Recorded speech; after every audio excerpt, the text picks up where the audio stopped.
Dos hombres se miran a los ojos bajo el sol ardiente de Xochimilco.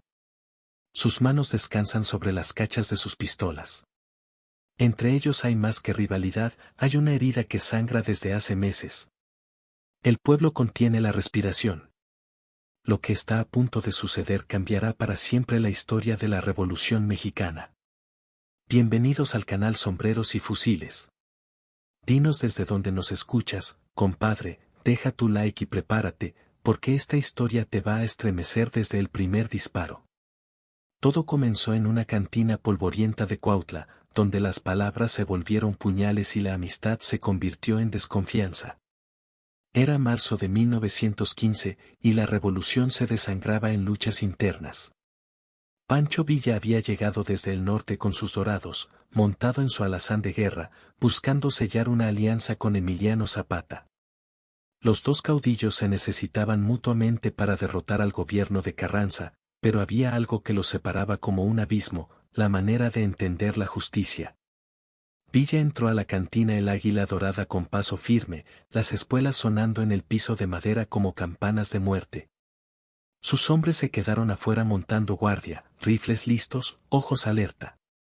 Sabían que su general tenía el carácter explosivo de la pólvora y que cualquier chispa podía encender una guerra. Zapata ya estaba ahí, sentado en una mesa del fondo, el sombrero echado hacia atrás, los ojos negros estudiando cada movimiento del Centauro del Norte. General Zapata, saludó Villa quitándose el sombrero. General Villa, respondió Emiliano sin levantarse. La tensión se podía cortar con machete. Los pocos parroquianos que había en la cantina se escurrieron por las puertas como agua por las rendijas. Sabían que cuando dos hombres como esos se juntaban, el aire se volvía pesado como antes de la tormenta. Se sentaron uno frente al otro, pidieron tequila, hablaron de la guerra, de Carranza, de los gringos que apoyaban al gobierno. Todo parecía ir bien hasta que Villa mencionó el caso de San Pedro Mártir, un pueblo donde las tropas zapatistas habían ajusticiado a un hacendado y a toda su familia, incluyendo a los niños. Eso no se hace, compadre, dijo Villa sirviendo otro trago. Los niños no tienen la culpa de lo que hagan sus padres. Zapata se enderezó en la silla, los ojos brillándole como carbones encendidos. Ese hacendado tenía esclavizados a mis campesinos. Les quitaba la comida de la boca a sus hijos para dársela a los suyos. La justicia no entiende de edades cuando se trata de tiranos. Villa golpeó la mesa con el puño, haciendo saltar las botellas. La justicia entiende de inocentes y culpables. Un niño de 5 años no es tirano de nadie. Y un niño de 5 años puede crecer para ser peor tirano que su padre, replicó Zapata con voz áspera. Mejor cortarle las alas al águila cuando todavía es aguilucho. Las palabras cayeron entre los dos como piedras al fondo del pozo. Villa sintió que algo se helaba en su pecho. Había visto morir a muchos hombres, había matado a muchos más, pero nunca había podido entender esa frialdad hacia los inocentes. Usted está equivocado, compadre, murmuró Villa. Los niños son sagrados, vengan de donde vengan. Y usted está ciego, respondió Zapata. Por eso los poderosos siempre regresan. Porque gente como usted les deja la semilla para que brote de nuevo. El silencio que siguió fue más pesado que lápida de mármol. Cada hombre midió al otro, vio en sus ojos algo que no había visto antes. Una diferencia que no se podía salvar con palabras. Villa se levantó despacio, dejó unas monedas en la mesa. Parece que no vamos a poder trabajar juntos, General Zapata. Emiliano también se puso de pie, la mano descansando en la pistola. Parece que no, General Villa. Se miraron un momento más, luego Villa se dio la vuelta y caminó hacia la puerta. Pero antes de salir, se detuvo. Si algún día nuestros caminos se cruzan en el campo de batalla, no espere piedad de mi parte. Ni usted de la mía, respondió Zapata. Esa noche, en sus respectivos campamentos, los dos caudillos no pudieron dormir. Villa caminaba de un lado a otro entre las fogatas, fumando cigarrillo tras cigarrillo, pensando en las palabras de Zapata. Sus dorados lo miraban preocupados. Conocían esa expresión de su general, esa manera de fruncir el ceño cuando algo lo carcomía por dentro. Mi general, se acercó Martín López, su segundo al mando. ¿Qué pasó con Zapata? ¿Vamos a tener su apoyo? Villa tiró el cigarrillo al suelo, lo pisó con fuerza. No, Martín. Ese hombre y yo vemos las cosas muy diferente. Muy diferente. López sintió que se le hacía un nudo en el estómago. Sin la alianza con Zapata, derrotar a Carranza sería mucho más difícil. ¿Y ahora qué hacemos, mi general? Villa miró hacia el sur, donde sabía que Zapata preparaba también sus planes. Ahora cada quien por su lado. Y que Dios nos agarre confesados si algún día tenemos que pelear entre nosotros. En el campamento zapatista, Emiliano también daba vueltas como león enjaulado. Sus hombres, veteranos curtidos en 1000 batallas, lo veían con preocupación. Genovevo de la O, uno de sus generales más leales, se atrevió a acercarse. Jefe, ¿qué opina de Villa? ¿Podemos confiar en él? Zapata escupió en el suelo, un gesto que sus hombres conocían bien. Villa es buen revolucionario, pero le falta estómago para hacer lo que hay que hacer. Se le ablandan las tripas cuando se trata de niños ricos. Pero es fuerte, jefe. Tiene muchos hombres. Los hombres no bastan si no tienes la convicción para usar el hierro hasta el fondo, murmuró Zapata. Villa pelea contra los síntomas, yo peleo contra la enfermedad.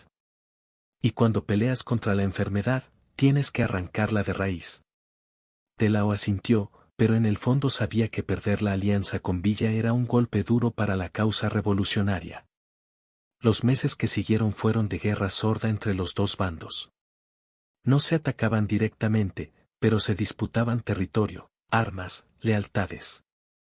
Villa controlaba el norte con mano firme, Zapata dominaba el sur con la ferocidad de siempre. Entre los dos, Carranza aprovechaba para fortalecer su posición. La revolución se fragmentaba como vidrio roto. Fue en junio de 1915 cuando sucedió lo inevitable. Las tropas villistas, persiguiendo a un destacamento carrancista, entraron en territorio zapatista cerca de Xochimilco. Era una zona que Zapata consideraba suya por derecho, donde había nacido y crecido, donde estaban enterrados sus ancestros. Cuando llegaron los reportes de que los norteños habían cruzado la frontera invisible, Emiliano sintió que la sangre le hervía como agua en olla de barro.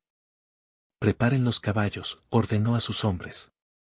«Vamos a enseñarle a Villa que aquí manda Emiliano Zapata». Sus generales trataron de disuadirlo. «Jefe, puede ser un malentendido. Villa no busca pelea con nosotros». Pero Zapata ya había tomado la decisión. Montó en su caballo negro, un animal nervioso que parecía entender los estados de ánimo de su dueño, y cabalgó hacia el norte con 50 de sus mejores hombres. Villa, por su parte, no había venido buscando problemas. Sus exploradores le habían informado que una columna carrancista se dirigía hacia Toluca cargada de armas y municiones. Era una oportunidad demasiado buena para dejarla pasar. Es territorio neutral, había dicho a sus dorados. Zapata no tiene por qué molestarse. Pero cuando vio la polvareda que se alzaba en el horizonte y reconoció las figuras de los jinetes sureños, supo que se había equivocado. Los dos grupos se encontraron en una planicie pedregosa, rodeada de magueyes y nopales, bajo un sol que rajaba la tierra como cuchillo en cuero seco. Villa desmontó despacio, seguido por sus hombres. Zapata hizo lo mismo. Se acercaron hasta quedar a 10 pasos de distancia, las manos cerca de las pistolas, los ojos midiendo al contrario. «General Villa», saludó Zapata con voz neutra. «General Zapata», respondió el norteño. «¿Se puede saber qué hace en mis tierras?» «Sus tierras», se rió Villa sin alegría.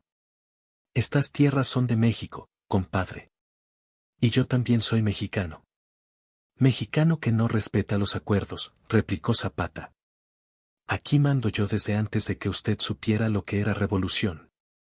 «Y yo mando en Chihuahua desde antes de que usted naciera», rugió Villa perdiendo la paciencia.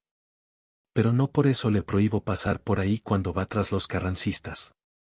Los hombres de ambos bandos se pusieron tensos, las manos acercándose a las armas. Sabían que sus generales tenían el orgullo fácil y la pólvora seca. Váyanse, ordenó Zapata. Váyanse ahora mismo o los corremos a balazos. Villa sintió que algo se rompía dentro de él. Nunca, en todos sus años de guerra, había dejado que nadie lo corriera de ningún lado. No me voy a ninguna parte, respondió con voz áspera. Y si quiere pelea, aquí la tiene. Fue entonces cuando Zapata hizo algo que nadie esperaba.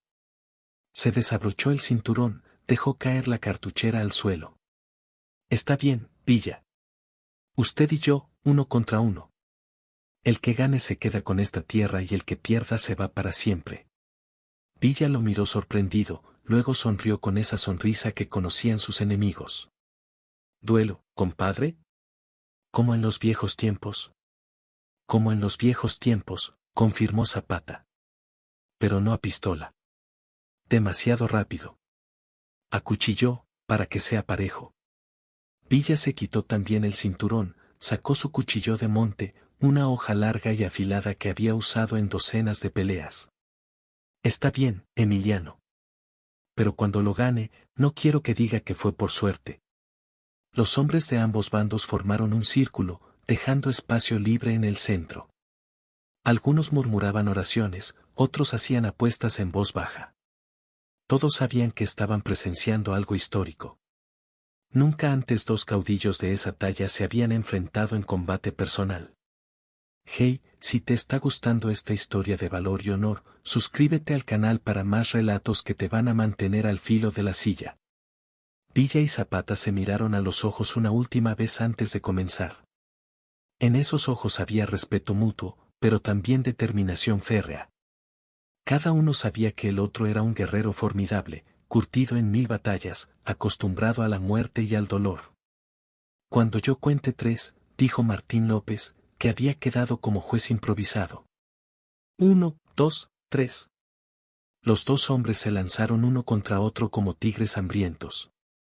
Villa, más grande y pesado, trató de usar su fuerza para dominar rápidamente.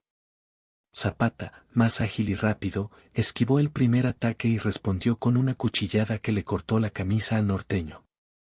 Los hombres gritaron, algunos alentando a su jefe, otros conteniendo el aliento. Primera sangre para Zapata, murmuró alguien. Pero Villa no se dejó intimidar. Había peleado con vaqueros, bandidos, federales. Sabía que en una pelea de cuchillos el que se desesperaba primero era el que moría. Se movió en círculo, estudiando a su oponente, buscando la oportunidad. Zapata atacó de nuevo, rápido como víbora, pero esta vez Villa estaba listo. Agarró la muñeca del sureño, la torció hasta que el cuchillo cayó al suelo. Los dos rodaron en la tierra, golpeándose con puños y codos, buscando ventaja. Eran hombres duros, acostumbrados al dolor físico, pero ninguno de los dos cedía 1 milímetro. Se separaron jadeando, cubiertos de polvo y sudor. Villa tenía un tajo en el brazo, Zapata sangraba de la ceja. Se miraron con nuevo respeto. Es usted más duro de lo que pensaba, murmuró Villa limpiándose la sangre. Usted también, respondió Zapata recogiendo su cuchillo. La pelea continuó por largo rato. Los dos guerreros se atacaban y se replegaban, se cortaban y se curaban las heridas con saliva y tierra, seguían peleando como si la vida se les fuera en ello. El sol se movía lentamente en el cielo y ellos no paraban. Sus hombres los miraban con una mezcla de admiración y preocupación. Nunca habían visto pelear a dos hombres con tanta determinación. Fue cuando el sol empezaba a ponerse que pasó lo inesperado. Villa, cansado ya por el esfuerzo, tropezó con una piedra y cayó de espaldas. Zapata se lanzó sobre él con el cuchillo en alto, listo para dar el golpe final.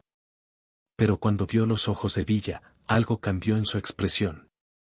No había miedo en esos ojos, había aceptación serena, como de hombre que ha vivido lo que tenía que vivir. Máteme, murmuró Villa. Pero sepa que muere el único hombre que lo respetaba de verdad. Zapata se quedó inmóvil, el cuchillo brillando en el aire. En ese momento vio algo que no había visto antes en Villa, algo que lo hizo titubear.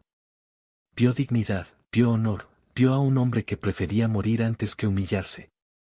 Los segundos pasaron como horas. Los hombres contenían la respiración. Finalmente, Zapata bajó el cuchillo, se levantó, le tendió la mano a Villa para ayudarlo a incorporarse. No puedo matar a un hombre como usted, dijo con voz ronca. Sería como matarme a mí mismo. Villa agarró la mano tendida, se puso de pie con esfuerzo. Los dos hombres se miraron, cubiertos de sangre y polvo, pero con algo nuevo en los ojos. Habían peleado como enemigos y habían terminado como hermanos. Emiliano, dijo Villa, usted y yo somos demasiado parecidos para ser enemigos. Es cierto, Francisco, respondió Zapata. Los dos queremos lo mismo, nada más que por caminos diferentes. Se estrecharon las manos en medio del círculo, bajo la mirada asombrada de sus hombres. Era un apretón que sellaba algo más que una tregua, sellaba un respeto mutuo que duraría para siempre. Estas tierras son suyas, dijo Villa. Y mi amistad también. Y las mías son suyas, respondió Zapata. Y mi respeto para siempre. Los dos grupos se separaron esa noche, pero con algo cambiado entre ellos. Villa regresó al norte con una historia que sus dorados contarían por generaciones. Zapata volvió al sur con la certeza de que había conocido a un hombre de honor verdadero. Nunca más se enfrentaron en batalla, aunque tampoco volvieron a aliarse formalmente. Cada uno siguió su camino, pero siempre con la memoria de esa tarde en Xochimilco cuando se midieron como hombres y se reconocieron como iguales. Los meses que siguieron fueron diferentes. Cuando los carrancistas atacaban territorio villista, Zapata mandaba armas y municiones al norte. Cuando presionaban a los zapatistas, Villa enviaba ayuda desde Chihuahua. No peleaban juntos, pero tampoco peleaban separados. Eran aliados en la distancia, unidos por el respeto que habían nacido de esa pelea. La gente del campo, que había visto llegar a los dos caudillos con ganas de guerra y los había visto irse con respeto mutuo, contó la historia de boca en boca. Se volvió leyenda antes de que los protagonistas murieran. Los niños jugaban a ser Villa y Zapata, las mujeres cantaban corridos sobre el duelo que terminó en hermandad. Fueron dos hombres de verdad, decían los viejos en las cantinas. De esos que ya no quedan, que sabían pelear y sabían respetar. La historia creció con cada narración, se adornó con detalles que tal vez no pasaron, pero que sonaban verdaderos. Porque a veces las leyendas dicen más verdad que la historia misma. Años después, cuando Villa fue asesinado en Hidalgo del Parral, Zapata mandó decir misas por su alma en todas las iglesias de Morelos. Murió un hombre de honor, dijo a sus generales. De esos que ya no hacen. Y cuando Zapata cayó acribillado en la hacienda de Chinameca, los dorados de Villa lloraron como si hubieran perdido a un hermano. Era bravo el compadre Emiliano, decía Martín López con los ojos húmedos. Pero tenía palabra y sabía respetar. Ojalá todos los revolucionarios fueran como él. Los dos murieron sin verse de nuevo, pero con el recuerdo de esa tarde cuando se habían enfrentado como enemigos y se habían reconocido como hermanos. El pueblo nunca olvidó esa historia. En Xochimilco, los viejos señalan todavía el lugar donde pelearon, una planicie que llaman el Llano del Respeto. Dicen que en las noches de luna llena se pueden ver las sombras de los dos caudillos, no peleando, sino conversando como los amigos que nunca tuvieron tiempo de ser. Porque esa es la verdad de México, que a veces los enemigos se parecen más entre ellos que a sus propios aliados. Y que cuando dos hombres de honor se miden, no importa quién gane la pelea, los dos salen ganando en dignidad. Villa y Zapata eran el alma de la revolución, cada uno a su manera, cada uno con sus métodos, pero los dos con el mismo amor por su tierra y su gente. La historia oficial los puso en bandos contrarios, pero la historia del pueblo los recuerda juntos, unidos por ese duelo que terminó en hermandad. Si llegaste hasta acá y querés seguir conociendo estas historias de honor y respeto, suscríbete al canal. Porque México está lleno de relatos como este, de hombres que supieron pelear y supieron respetar.